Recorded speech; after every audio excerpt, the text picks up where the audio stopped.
ഓഫീസുകൾ കയറിയിറങ്ങി തേഞ്ഞുപോയതാണ് സദാനന്ദന്റെ രണ്ട് കാൽമുട്ടുകളും. ചുവപ്പുനാടയിൽ കുരുങ്ങി വീണുപോയ ജീവിതത്തിൽ സ്വയം ഊന്നുവടിയായി മാറിയ പഴയ 10ാം ക്ലാസ്സുകാരൻ.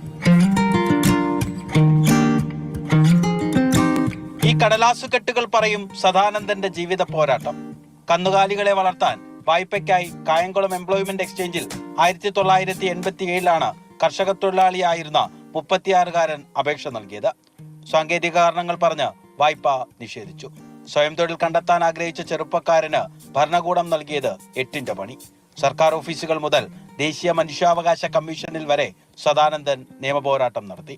എന്തുകൊണ്ടായിരിക്കും ഇങ്ങനെ സർക്കാർ ജീവനക്കാർ ചേട്ടനെ ഇങ്ങനെ ഓടിച്ചത്?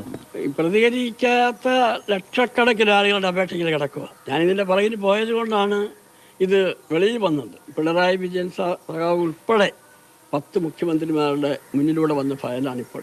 ഇത്രയും നാള്